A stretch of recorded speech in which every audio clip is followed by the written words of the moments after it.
Miss Reese said, I love your content. My son is locked up, and you give me hope that he will be okay when he comes home. So, you know, if your son is incarcerated right now, I encourage you to to set up a system with him to where, because I know he's your son right now, and he depends on you probably. I'm not sure what the situation is, whatever, but I'm pretty sure you take care of him. You probably put money on his books. You probably send him packages and all that. And for the most part, you probably just do it for free. Like, you don't ask nothing of him when you send him these packages or put money on his books.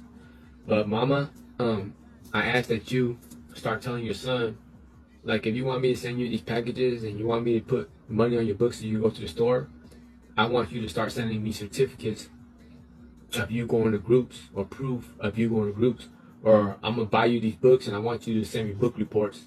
And on the books that I send you, or books that you're interested in, whatever you read, I want a book report. And so basically he just trades you, you know what I mean, certificates that he earns from going to groups for a package, or he trades you a book report for some money on his books and stuff like that. So you could get creative with it. So basically what I'm saying is, don't just give him packages, and don't just give him money and don't expect and not expect nothing back. Expect something back with positive stuff. Make him earn those things so that you know that by him going to groups, right, going to these self-help groups and earning these certificates, he is spending at least an hour or two of his day doing something positive. And God willing, that while he's going to these groups, they will help him like they helped me. Like a light bulb would turn on. He might hear something, or he might experience something in these groups where it'll open him up to change and open him up to possibly being more and more serious about his rehabilitation. You know what I'm saying? So if any of y'all got anybody that's incarcerated right now, a loved one, a family member who you guys take care of, I recommend that all of y'all do that. You know what I'm saying? Because they do have self-help groups in prison, but not all prisoners go to them. Only those who want to go and change their lives, or only those who want to go and get a certificate to look good for the board or whatever. But there's a lot of dudes on the yard who BS and don't go, and they don't learn nothing, they don't grow as a person, and they don't better themselves. So you got a family member that's in prison, and they're like, hey, next time your son calls, like, hey mama, can you put some money on my books so I go to the store? Like, yeah, sure, son, don't even trip, I got you. And then on top of that, I'm gonna be sending you a book, and I want a book report. And if you don't give me a book report, then I'm not gonna send you money the next time until I get a book report from you. Or I want you to go sign up for the groups in there, and I want certificates. And every time you send me a certificate, I'll get you a package or whatever. But you know what I mean? Make them work for it, and then that keeps you guys connected, and then that opens a line of communication where you guys could both talk about his progress as far as his or her rehabilitation is going, or what they learned in the group, or what they learned from reading the book. You get what I'm saying? Give them books that will help to improve them, like improve their lives, self-help books and stuff like that.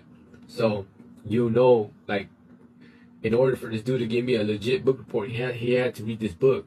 And then as a result of reading the book, something is going to stick to him or her. And then they could, you know what I'm saying, better themselves. P-Dog, that's 100. Hey, P-Dog, is that you, Skip? Yeah, that's Skip. What up, boy? So P-Dog, Patrick, my Mexican partner out of Linda Vista. So a lot of people be thinking, like, I be, like, firing stories up, or I be lying. And when I say that I was out there running the streets since I was a little itty bitty kid, like some of y'all know my story, I ran away from home and I ended up joining a gang in my neighborhood of Linda Vista at the age of 10. And P-Dog, he's from a Mexican gang in my neighborhood, and he was someone that used to take care of me, that used to look out for me, that often fed me, or make sure I was alright, make sure I had a place to stay every now and then. He was there for me in a lot of ways that he didn't even realize. And so he's in my life right now. So P-Dog, Patrick, I just want to send you nothing but love and a whole lot of respect. And just want to thank you, bro, for all the times when I was a kid and you looked out for me, you know what I'm saying? Because, you know, I was on the run and hungry and oftentimes starving. And there were times when you came through for me and made sure I was good. And it meant more to me than you would ever know, bro. So I appreciate you. Tina Maxine, It is so, so good to see someone rehabilitated. Bless you. Thank you. Jenny River, my grandson, 19. Kurt Misa said that's a very smart idea. Meso Pedals. Hi, Meso Pedals. Pam says she likes those recommendations. And yeah, as far as those recommendations go, you can get creative with it. Like, you can figure out things to make it personal, or you can figure out ideas that you like. I'm just throwing my ideas out there, but you could remix it and make it your own. You know what I'm saying? It doesn't necessarily have to be book reports. It could be anything. You know what I'm saying? It could be hobby craft. It could be art. It could be bead work. It could be anything that's productive and positive. You know what I'm saying? So you could be real creative. It doesn't have to necessarily. It could be book reports. It could be your child or your loved one going to groups and getting you certificates. It could be them writing something like an essay that telling kids why they should or shouldn't join gangs, and you know what I mean. It could be anything. You just gotta be like open-minded and make it a personal experience between you and your incarcerated loved one. You know what I'm saying? And that way, that will motivate them. It'll give them something to strive for. You know what I'm saying? It'll give them something to push for and something to be proud of. Like, man, I can't wait to get this past this group and go share the certificate with my loved one. You know what I'm saying? To show them like I am doing something right. You know what I mean? And that will knock down a wall to where if they're still actively in the gang world or whatever, to where you can see a different side of them instead of that gangster side of them or whatever. You can talk to them like, what did you learn in this victims group? What did you learn in this drug group? How did it make you feel? You know what I'm saying? Do you feel like you got anything out of being in this group? What is it like? Now you can speak on things that you guys normally don't talk about, and that opens a door, or that basically softens your incarcerated loved one in a little way, to where they're able to just have an outlet to holler at you on some things, and then as a result, y'all could bond, and that creates, you know what I mean, that gets the wheel spinning for his or her rehabilitation. And before you know it, they're gonna start seeing like, you know what, forget all this chaos, all this madness that I've been doing, all this crazy lifestyle that I've been living in. I could actually do better. I could actually learn new skills, pick up knowledge. And the more they learn and the more they pick up, the more they're gonna feel about themselves, instead of just boxing themselves in and figuring I'm just gonna be a gangster till the day I die. No. There's more to you, bro. You read this book, you read that book, you went to this group, you know about this now, you know what I mean?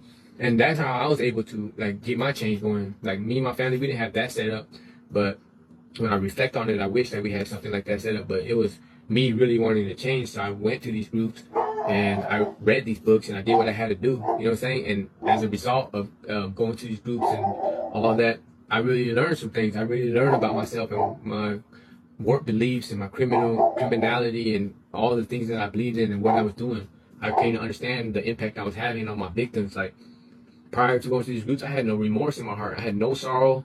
I had no remorse. I didn't care who I hurt. I had no idea. How can I care?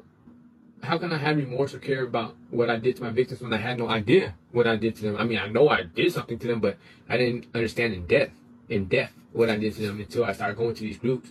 And these groups could be intense. I even been to groups where victims on the streets come into the prison, and they basically pair the victims up with an inmate that did the same kind of crime. So there'll be victims that come in from the streets, and say, for instance, there'll be like a woman in the, thank you for the heart, Miss Rose. Thank you for the heart hand, Sin. I appreciate you.